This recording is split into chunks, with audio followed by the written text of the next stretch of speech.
Hey guys, welcome back to my YouTube channel unique classes. आज फिर से हम जो है अपनी एस्टेट की जो सीरीज़ है प्रीवियस ईयर क्वेश्चंस की, उसे आगे बढ़ाएंगे। तो चलिए स्टार्ट करते हैं। और इसमें हम डिस्कस कर रहे थे अपने 2020 में जो आपका जो क्वेश्चन पेपर है, इसे हम डिस्कस कर रहे थे टीजीटी सोशल साइंस के लिए। और आपको पता होगा 2019 का हमने ऑलरेडी सॉल्व करवा दिया और 2020 के ऑलरेडी काफ़ी सारे जो पार्ट हैं वो आ चुके हैं। तो अगर उन्हें नहीं देखा है तो मैं रिक्वेस्ट करूँगी उन्हें भी देखिए, लिंक डिस्क्रिप्शन बॉक्स में है और अलग से प्लेलिस्ट बना दी गई है, आप उन्हें भी देख सकते हैं। और आज जो है आपकी इकोनॉमिक्स की जो फर्स्ट क्लास है वो भी आई है, तो उसे भी आप जो है देखिए। और इकोनॉमिक्स की क्लास के लिए बहुत सारे बच्चे डिमांड कर रहे थे, तो उसी के अकॉर्डिंग मैंने इकोनॉमिक्स की क्लास जल्द स्टार्ट कर दी है। तो इकोनॉमिक्स जो है थोड़ी हार्ड होती है, बट अगर समझाने वाला ठीक से समझाने वाला हो तो आपको बहुत जल्दी समझ में आएगी। तो मैंने बहुत सारे एग्जाम्पल लेकर आपको समझाया है, वहाँ पर नोट्स प्रोवाइड करें हैं तो आप देख सकते हैं। तो चलिए स्टार्ट करते हैं आज की क्लास। और हमारे 120 तक के क्वेश्चन हो गए हैं यहाँ पर। अब जो है 121 वाला जो क्वेश्चन है वो कवर करना है अपना। तो देखिए यहाँ पर पूछा गया निम्न में से कौन सा लेनिन के अप्रैल थीसिस का भाग नहीं था। तो क्वेश्चन को ठीक से पढ़ना है। कई बार ऐसा होता है हम जल्दबाजी में पढ़ते हैं और फिर हमारा नहीं जो वर्ड है इतना इम्पॉर्टेंट है, यहाँ पर तो क्या है हाईलाइट कर रखा है, बट कई बार हाईलाइट नहीं करते हैं तो वो रह जाता है हमारा। तो कौन सा अप्रैल थीसिस का पार्ट नहीं था ये पूछा गया है। तो मैं आपको बता दूं जो वालमदीर लेनिन थे उन्होंने क्या किया था, उन्होंने 4 अप्रैल 1917 में जो मजदूर और सैनिक संघ वगैरह है उनको क्या इकट्ठा करके एक रूसी सम्मेलन किया था।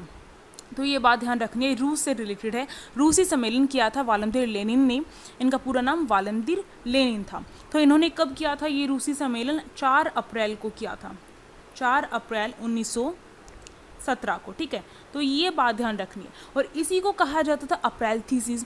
और इस अप्रैल थीसिस में इन्होंने क्या है 3 चीज़ें रखी थी, 3 अपने उसमें अप्रैल थीसिस में 3 मांगे रखी थी। जो भी उस टाइम पे पार्टी थी उससे 3 मांगे रखी थी। कौन कौन सी रखी थी? युद्ध को समाप्त करना किया जाए, यानी कि जो ये प्रथम विश्व चल रहा था उससे हम वापस हट जाएं, युद्ध को समाप्त किया जाए। किसानों को जो ज़मीन है उसका जो भाग है, जो हस्तांतरण है वो उन्हें मिलना चाहिए। तीसरी बात, बैंकों का राष्ट्रीयकरण किया जाना चाहिए। ये 3 चीज़ें लिखी गई थी। और मैं साथ साथ में आपको ये बोलती जा रही हूँ हमेशा कि अपना जो नोट मेकिंग प्रोसेस है उसे जारी रखिए, नोट्स बनाते हुए चलिए, तो आपके लिए ही फ़ायदेमंद होगा। तो देखिए यहाँ पर जो ऑप्शन है वो उसे देखते हैं। पहला युद्धकांत, तो ये तो बात कही थी इन्होंने। दूसरा देखो सभी के लिए मताधिकार, सभी के लिए मताधिकार नहीं कहा था, तो यही वाला हमारा ऑप्शन करेक्ट हो जाएगा, क्योंकि यही पूछा गया था कि कौन सा इनकरेक्ट यहाँ पर ऑप्शन दे रखा है। थर्ड देख लेते, किसानों को भूमि स्थानांतरित की जाए, कहा था। और फोर्थ यहाँ पे बैंकों का राष्ट्रीयकरण, बैंकों के राष्ट्रीयकरण की मांग की थी। तो ये 3 चीज़ें कही थी और सभी को मताधिकार के बारे में कुछ भी नहीं कहा गया था अप्रैल थीसिस में। और अप्रैल थीसिस का नाम आप ध्यान रख सकते हैं कि अप्रैल में 4 अप्रैल को ये हुआ था 1917 को, इस वजह से इसको अप्रैल थीसिस के नाम से जाना जाता है। नेक्स्ट क्वेश्चन देखते हैं। नेक्स्ट क्वेश्चन हमसे पूछा गया यहाँ पर, उपोषण उच्च वायुदाब से उपध्रुवीय निम्न वायुदाब की ओर दक्षिण पश्चिम से उत्तर पूर्व दिशा में बहने वाली पवनें कहलाती हैं। तो देखो ये जो पवनें होती हैं ये आपकी क्या कहलाती हैं? ये पश्चिमी हवाएं भी कहलाती हैं, जिसे हम पछुआ पवनें कहते हैं। आपको ध्यान रखना है, पश्चिमी हवाओं को पछुआ पवनें कहा जाता है। और ये उत्तरी गोलार्ध की तरफ से होती है, तो इसलिए इसका सेकंड ऑप्शन अपना यहाँ पर करेक्ट हो जाएगा। नेक्स्ट क्वेश्चन देखिए। नेक्स्ट क्वेश्चन में हमें यहाँ पर एक तरफ घास के मैदान दिए हुए हैं, तो दूसरी तरफ दे रखा है प्रदेश या फिर देश, यानी कि घास के मैदान कौन से क्षेत्र पर है ये बताया गया है हमें दूसरे जो ये कॉलम है। तो दोनों के दोनों जो यहाँ पर दे रखी है लिस्ट 1 एंड लिस्ट 2, इसमें मैच किया गया है इनको, यानी कि फर्स्ट जो है ये है, इसका ऑप्शन इस तरीके से मैच किया गया। हमें क्या है यहाँ पर सही उत्तर का जो चयन है वो करना है हमें। ठीक है, करेक्ट जो आंसर है वो बताना है कि किस तरीके से मैच हो सके, यानी कि मैच नहीं करके दिया गया, हमें मैचिंग करनी है एक तरीके से, बस सिंपल सी बात ही है। तो देखो पुछताछ, जो पुछताछ है वो आपका देखिए हंगरी में पाया जाता है। पुछताछ घास का मैदान है और हंगरी में पाया जाता है। तो ये ए का हमारा क्या हो जाएगा, सेकंड हो जाएगा ए का। ठीक है, अब देखिए बी वाला यहाँ पर है हमारा कैंपस। तो कैंपस जो है आपका या फिर कंपोज भी कहा जा सकता है, ये जो है आपका थर्ड ऑप्शन। देखिए ब्राज़ील का जो पठार है वो होगा इसका करेक्ट ऑप्शन, ब्राज़ील का पठार। तो बी का हमारा क्या हो गया, बी का हो गया हमारा यहाँ पर थर्ड वाला ऑप्शन। आप देखिए इसके अकॉर्डिंग फर्स्ट का सेकंड, देखो फर्स्ट का सेकंड जो है हमारा 3 है, यानी कि फर्स्ट वाला ऑप्शन यहाँ पर कट हो जा रहा है, क्योंकि फर्स्ट का यहाँ पर फर्स्ट बता दिया। अब देखो बी का थर्ड जो है केवल ये फोर्थ वाला ऑप्शन यहाँ पर करेक्ट होगा, क्योंकि इसमें बी का थर्ड यहाँ पर ही है और बाकियों में नहीं है। तो इस तरीके से आप अपना आंसर निकाल सकते हैं। अब यहाँ पर जो तीसरा दे रखा है लानोज, इसका जो होगा हमारा ये ओर्निको बेसिन में पाया जाता है, ये तो इसका ये फोर्थ वाला ऑप्शन हो जाएगा। देखो यहाँ पर करेक्ट है। अब देखो सेल्वास जो है ये अमेजन बेसिन में पाया जाता है, तो इसका फर्स्ट ही है, तो हमारा फोर्थ ऑप्शन करेक्ट हो जाएगा। नेक्स्ट क्वेश्चन देखते हैं। नेक्स्ट क्वेश्चन में हमसे पूछा गया है जर्मनी में नाजी तानाशाही की स्थापना किस वर्ष हुई। तो नाजी जो तानाशाही आपको पता होगा, इसने तहस नहस कर दिया एक तरीके से जर्मनी को, और जर्मनी के इसी वजह से जो है, इसी तानाशाही की वजह से जर्मनी वर्ल्ड वॉर जो है जर्मनी के थ्रू हुआ। तो ये सब कुछ आप जो वर्ल्ड वॉर पढ़ेंगे, वर्ल्ड वॉर के बारे में क्वेश्चन आते हैं, तो ये जो है आपको वर्ल्ड वॉर भी अच्छे से कवर करना है अपना। और जर्मनी हो गई, ठीक है, और आपका जर्मनी नहीं कहेंगे, नाजीवाद कहते हैं इसको, नाजीवाद पढ़ना हो गया, आपका रूसी क्रांति होगी, फ्रांस की क्रांति होगी, ये सारे टॉपिक करने इंपॉर्टेंट है आपके लिए। और साथ ही साथ मैंने जस्ट 1-2 दिन पहले आपके लिए एक वीडियो बनाई थी जिसमें मैंने बताया था कि कहाँ से पढ़े, किस तरीके से पढ़े, कौन सी बुक से पढ़े। मैंने बुक भी वहाँ पर शो की है आपको, कौन सी बुक से पढ़े और किस तरीके से तैयारी करें, तो सब कुछ वहाँ पर बताया है, आप वहाँ पर जाकर देख सकते हैं। तो चलिए अब नेक्स्ट क्वेश्चन जो यहाँ पर अपना 124वां है वो देखते हैं। जर्मनी में नाजी तानाशाही की स्थापना कब हुई है। इसका तो सिंपल सा आंसर है, अगर आता होगा तो वो कर सकते हो आप, कोई तुक्केबाजी नहीं लगा सकते इसमें। तो जर्मनी में जो नाजी तानाशाही है उसकी 1933 में हुई थी, आपको ध्यान रखना है। तो इसके बारे में थोड़ा सा और जान लेते हैं किस तरीके से हुई थी। जो जर्मनी में जो ये नाजी तानाशाही है उसकी स्थापना किसने की थी, हिटलर ने की थी, आपको ध्यान रखना है। हिटलर ने क्या किया था, हिटलर स्टार्टिंग में अगर देखिए 1920 का जो दशक रहा है उसमें अगर देखें तो हिटलर जो है उसने पहली बार जो दक्षिणपंथी जर्मन वर्कर्स पार्टी थी उसमें जो है अपना अहम भूमिका निभाई थी, आपको ध्यान रखना है। बाद में क्या हुआ, बाद में 1920 में उसी पार्टी का नाम चेंज करके national socialist German workers party रख दिया गया था, जिसे शॉर्ट में नाजी पार्टी कहा जाता था। यानी कि 1920 में जो है नाजी पार्टी जो नाम है वो बाद में रखा गया था, और इसमें मेन रोल कौन कर रहा था, हिटलर कर रहा था। फिर क्या हुआ, 1930 का टाइम आता है और उसमें क्या हुआ, उसमें जो हिटलर की जो ये पार्टी थी नाजी पार्टी, वो अच्छे खासे जो वोट है, जो सीटें हैं वो पा जाती है संसद में। और उसके बाद 1933 में क्या होता है, उसकी जो ये पार्टी होती है वो निर्वाचित हो जाती है पूरी तरीके से, और उसकी सत्ता जो है जम जाती है, और हिटलर अपने आप को चांसलर जो है घोषित कर देता है। यानी कि सीधे सत्ता अपने हाथ में नहीं लेता है, अपने आप को चांसलर बनाता है, ठीक। तो इसके बाद से शुरुआत होती है जर्मनी में नाजी तानाशाही की। तो 1933 मानेंगे कि 1933 में जो ये जर्मनी में जो ये हमारा हिटलर है, ये रहा है, हिटलर हमारा नहीं यानी जर्मनियों का, तो जो हिटलर रहा है उसने 1933 में चांसलर बन गया था, और उसी के बाद से शुरुआत हुई है तानाशाही की, नाजी तानाशाही की। तो हमारा ऑप्शन 4 यहाँ पर करेक्ट है। अब देखिए, वैसे अगर मैं बताऊं तो मैंने DSSB की वीडियोस बनाई हुई है, और उसमें मैंने वर्ल्ड हिस्ट्री जो है बहुत अच्छे से कवर करवाई है। उन वीडियोस को देखोगे तो काफ़ी सारी जो है आपकी जो ये वीडियो जो होगी हेल्पफुल रहेगी, उसमें नोट्स के साथ पढ़ाया है, तो उन्हें देख सकते हो। और वैसे एस्टेट की तैयारी करने के लिए मेरे चैनल पर वैसे वीडियोज़ आ रही हैं, पर अगर जब तक उनकी वीडियो नहीं आ रही है तब तक आप उन्हें भी देख सकते हैं। वैसे लाई जाएगी, DSSB के लिए लेके आई हूँ, तो एस्टेट के लिए भी ज़रूर लाई जाएगी। अब देखो अगला यहाँ पर 125वां क्वेश्चन यहाँ पर हमें पूछा गया है, द्विदलीय पद्धति पाई जाती है, 2 पार्टी सिस्टम। ये क्या होता है 2 पार्टी सिस्टम, सबसे पहले ये समझ लेते हैं। जो पार्टी सिस्टम है उसमें अगर हम देखें, दलीय व्यवस्था में अगर हम देखें तो कई प्रकार की होती है। इसमें हम मेनली 3 प्रकार की पढ़ते हैं, और ये शायद 10th क्लास में आपको बताया गया है, जो आपकी सिविक्स की बुक है उसमें बताया गया।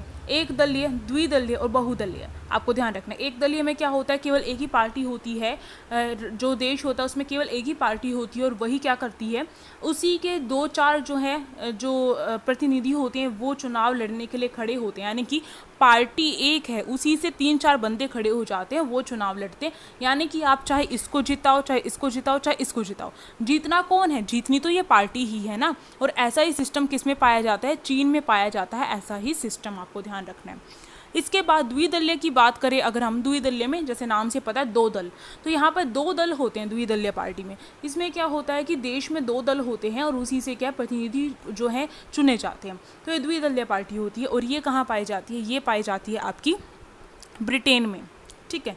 ये जो है आपकी कहाँ पर पाई जाती है, ये आपकी जो यूएसए है वहाँ पर पाई जाती है और ब्रिटेन में भी पाई जाती है। आपका जो fourth option I think Britain में भी पाई जाती है। जो फोर्थ ऑप्शन है वो यहाँ पर करेक्ट हो जाएगा द्विदलीय पार्टी को लेकर। अब देखो बहुदलीय पार्टी में क्या होता है, बहुत सारी जो पार्टियाँ होती हैं वो चुनाव लड़ने के लिए खड़ी होती है, यानी कि दो या दो से अधिक पार्टियाँ जो होती हैं, दो से अधिक ही कहा जाएगा, वो पार्टियाँ जो होती है चुनाव लड़ने के लिए खड़ी होती हैं, उसी को कहा जाता है बहुदलीय पार्टी सिस्टम। तो ये जो है हमारा, जैसे कि भारत हो गया, भारत में बहुदलीय पार्टी सिस्टम है, फ्रांस है, फ्रांस में बहुदलीय पार्टी सिस्टम, आपको ध्यान रखना है। तो ये मैंने आपको एक्सप्लेन कर दिया अच्छे तरीके से। अब देखो नेक्स्ट यहाँ पर क्वेश्चन हमसे पूछा गया है, और मैं साथ में आपको बता दूँ प्रीवियस ईयर तो करवाए जाते ही हैं, जैसे कि आप देख ही रहे होगे, शायद ये 7th पार्ट होगा इस वीडियो का, प्रीवियस ईयर सीरीज़ का। साथ ही साथ जो है आप क्या कर सकते हैं, जो सिविक्स के टॉपिक्स वगैरह करवाए जा रहे हैं उन्हें भी देख सकते हैं, वो वीडियोस भी आपके लिए हेल्पफुल रहेंगी। तो डिस्क्रिप्शन बॉक्स जरूर चेक करें, उसमें मैंने जो है आपको प्लेलिस्ट के लिंक दिए, जाइए और जाकर देखना स्टार्ट कीजिए, पढ़ना स्टार्ट कीजिए। और टेलीग्राम ग्रुप ज्वाइन नहीं किया तो उसे भी कर सकते हो, और ये वीडियो लाइक कर दो, क्योंकि इसी से मुझे मोटिवेशन मिलता है आप सभी के लिए कुछ अच्छा क्रिएट करने का, कंटेंट अच्छा क्रिएट करने का। आप देखो यहाँ पर जो क्वेश्चन पूछा गया है, इसमें हमसे पूछा गया है कि भारतीय संविधान के अंतर्गत निम्न में से कौन सा मौलिक अधिकार में सम्मिलित नहीं है। नहीं पूछा गया, ध्यान से देखो। मौलिक अधिकार की बात करूं मैं अगर, तो मौलिक अधिकार क्या होते हैं? मौलिक अधिकार कुछ ऐसे अधिकार होते हैं जो हर व्यक्ति के लिए अति आवश्यक है, यानी कि जिनके बिना जीवन असंभव है, उन्हें मौलिक अधिकार कहा जाता है। इन्हें मूल अधिकार भी कहा जाता है, और साथ ही साथ इसमें क्या है, इसे एक और नाम से जाना जाता है, आपको ध्यान रखना है, वो नाम है आपका मैग्ना कार्टा। भाग जो हमारा 3 है, आपको ध्यान रखना, संविधान का जो भाग 3 है, या फिर हम कह सकते हैं जो पार्ट 3 है कॉन्स्टिट्यूशन का, उसमें ये मौलिक अधिकार जो है वो रखे गए हैं। और इस पार्ट 3 को क्या कहा जाता है? मैग्ना कार्टा कहा जाता है। इस पार्ट 3 को मैग्ना कार्टा कहा जाता है। तो ये बात ध्यान रखनी है, ये बेसिक इन्फॉर्मेशन है। आप यहाँ पर देखते हैं हमारे 6 मौलिक अधिकार हैं, 7 हुआ करते थे पहले, और जो 7वां अधिकार था वो संपत्ति का अधिकार था, जिसे क्या है अब हटा दिया गया और अब एक नॉर्मल जो कानून है वो बना दिया गया है। ये जो 7वां अधिकार था, संपत्ति का अधिकार, ये पहले कौन से अनुच्छेद में था? 31वें अनुच्छेद में था, 31 आर्टिकल में जो संपत्ति के अधिकार के बारे में बताया गया था। बट अब जो है संविधान में 44वां संविधान संशोधन हुआ, 44वां संविधान संशोधन हुआ, और उसके बाद जो है इस मौलिक अधिकार को हटाकर अब क्या है, एक सिंपल कानून बना दिया गया है, और जो अब जो है 300A में जो है उसे डाल दिया गया है, आपको ध्यान रखना है। तो ये संपत्ति के अधिकार को लेकर मैंने आपको थोड़ा बता दिया, क्योंकि यहाँ से भी क्वेश्चन आने के पूरे चांस होते हैं, बार बार पूछे जाता है यही क्वेश्चन, संपत्ति का अधिकार। तो संपत्ति का अधिकार 44वां जो संविधान संशोधन है उसके तहत हटाया गया, और ये जो संशोधन है ये कब हुआ था? आपका 1978 में हुआ था। ये बात भी आपको अच्छी तरीके से याद रखनी है। अब अगर हम यहाँ पर बात करें तो कौन सा अधिकार नहीं है, तो सबसे पहले तो आपको ये पता होना चाहिए कि कौन कौन से अधिकार हैं। तो देखो, समानता का अधिकार, स्वतंत्रता का अधिकार होता है, शोषण के विरुद्ध अधिकार होता है, धर्म की जो स्वतंत्रता है वो भी होती है, सांस्कृतिक और शैक्षिक अधिकार है, और संवैधानिक उपचारों का अधिकार है। तो ये 6 अधिकार होते हैं, और अब जो बच गया वो आपको खुद ही देखना है इसमें से। देखो, संवैधानिक उपचारों का अधिकार जो है उसे संविधान की हृदय और आत्मा भी कहा जाता है। ये बात में नोट करते हुए चलो, इंपॉर्टेंट है ये बात भी आपके लिए। अब अगर हम यहाँ पर देखें तो देखो, स्वतंत्रता का अधिकार जो है एक मौलिक अधिकार है, बिल्कुल ठीक है। काम का अधिकार, ऐसे रोजगार को लेकर तो कोई काम का अधिकार नहीं कहा गया। अगर काम का अधिकार होता तो हर जो मनुष्य है, क्योंकि मौलिक अधिकार के लिए हम क्या है, सीधे जो हमारा सर्वोच्च न्यायालय उसमें हम जा सकते हैं, उसका दरवाजा खटखटा सकते हैं। अगर काम का अधिकार एक मौलिक अधिकार होता तो कोई भी बेरोजगार नहीं होता, हर किसी को काम मिल गया होता अभी तक, ठीक है। तो काम का अधिकार तो नहीं है एक मौलिक अधिकार, और ये पूछेगा तो कौन सा नहीं है, तो सेकंड ऑप्शन अपना करेक्ट हो जाएगा। थर्ड देख लो, रोजगार के लिए मामलों में अवसर की समानता। यहाँ पर समानता की बात की जाए तो समानता के अधिकार के अंदर इंक्लूड है। किसी की संस्कृति की रक्षा करने का अधिकार, ये सांस्कृतिक और शैक्षिक अधिकार के अंतर्गत आता है, ठीक है। तो हमारा सेकंड ऑप्शन यहाँ पर करेक्ट हो जाएगा। नेक्स्ट क्वेश्चन देखते हैं। नेक्स्ट क्वेश्चन देखो, नेक्स्ट क्वेश्चन यहाँ पर हमारा 127वां है, और यहाँ पर हमें पूछा गया है विस्तृत दिवा प्रकाश है। विस्तृत दिवा भी बोला जा सकता है और विस्तृत दिन प्रकाश भी बोला जा सकता है। बेसिकली होता क्या है मैं आपको बता देती हूँ। इसमें क्या होता है कि जो हमारा जो भी एटमॉस्फेयर है, जो वातावरण है, उसमें जो प्रकाश बिखरा हुआ होता है, फैला हुआ होता है, उसको ही विस्तृत दिवा प्रकाश कहते हैं। और ये कब होता है ये हमसे पूछा गया है। तो फर्स्ट ऑप्शन यहाँ पर दे रखा है सूर्य विकिरण जो कि शून्य में चला जाता है। दूसरा यहाँ पर ऑप्शन है सूर्य प्रकाश जिसे पृथ्वी भोर और गोधूली के समय प्राप्त करती है। तीसरा है पार्थिव विकिरण और चौथा है ओजोन परत द्वारा प्राप्त सूर्य विकिरण। ठीक है, यहाँ पर सूर्य लिख रखा है। अब देखो सेकंड वाला ऑप्शन जो है हमारा वो करेक्ट होगा। किस तरीके से होगा? सबसे पहले आपको भोर समझना होगा। भोर क्या होता है? जैसे कि भोर प्रभात बोलते हैं हम, या फिर भोर आपने सुना भी होगा, बहुत सारी कविताओं में भी यूज़ किया जाता है। तो भोर अभी जैसे कि नवरात्र चल रहे तो उसमें भोर बही, दिन चढ़ गया, इस तरीके से कुछ भजन वगैरह है।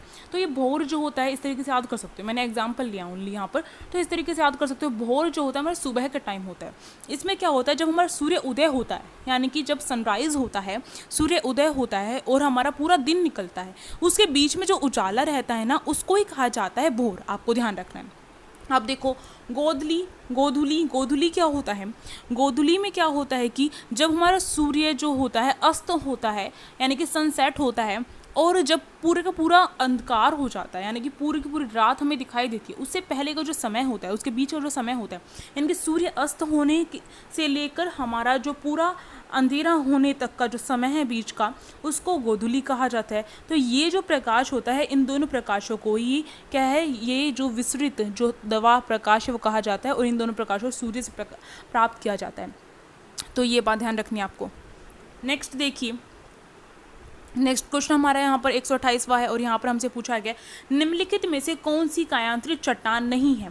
कायांतरित चट्टान क्या होती है? कायांतरित चट्टान में क्या है कि जो चट्टानें होती हैं वो दोबारा से क्या होती है, जैसे कि अग्नि जो चट्टानें होती है, अग्नि चट्टानें वो लावा या मैग्मा के ठंडे होने से बनती है।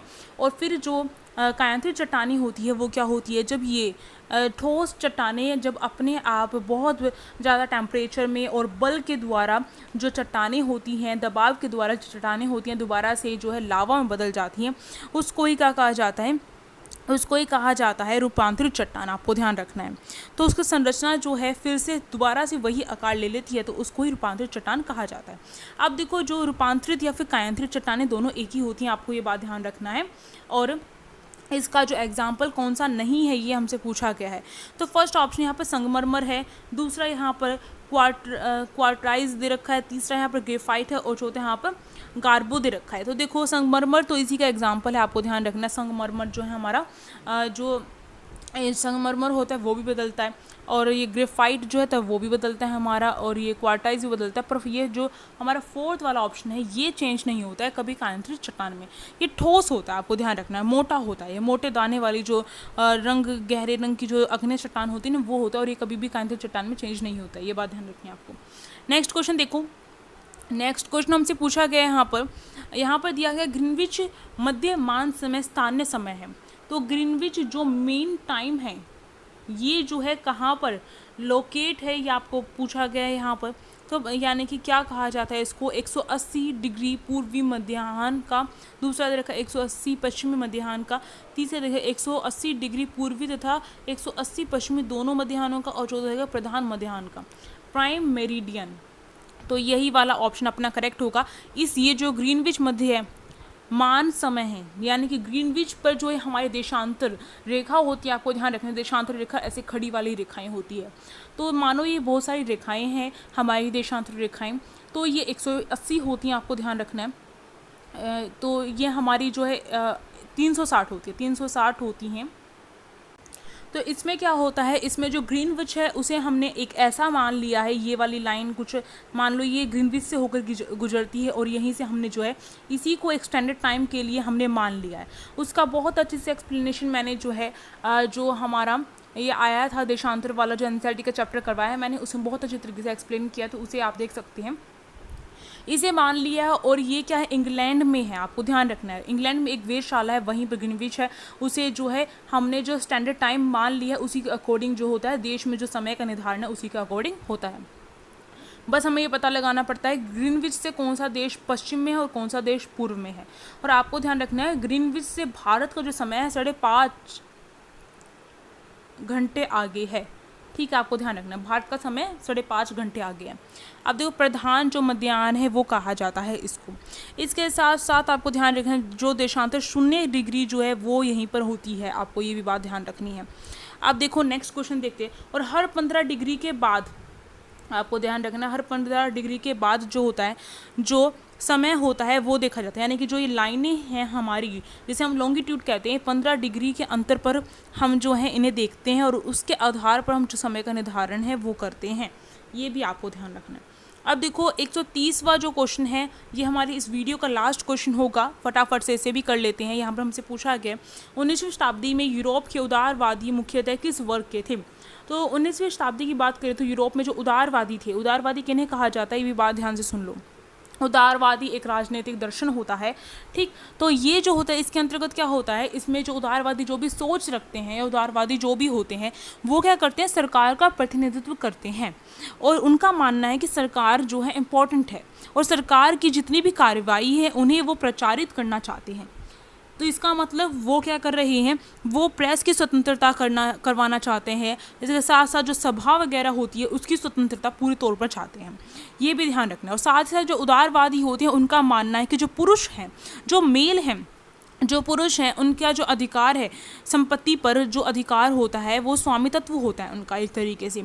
तो वो जो है इस तरीके का जो विरोध एक तरीके से वो भी करते हैं। साथ ही साथ जो शास्त्रीय उदारवादी होते हैं वो व्यवसायी, पेशेवर और जमींदार भी होते थे। तो उस टाइम पर ये सारे होते थे। और बाद में हमने देखा कि जो यूरोप है, यूरोप में जो उदारवादी है उसमें जो बुर्जुआ है, बुर्जुआ समूह जो है उसे माना जाता था उस टाइम पर, जो चार दीवारी में, जो शहर के बीच में चार दीवारी में रहता उसे बुर्जुआ माना जाता था।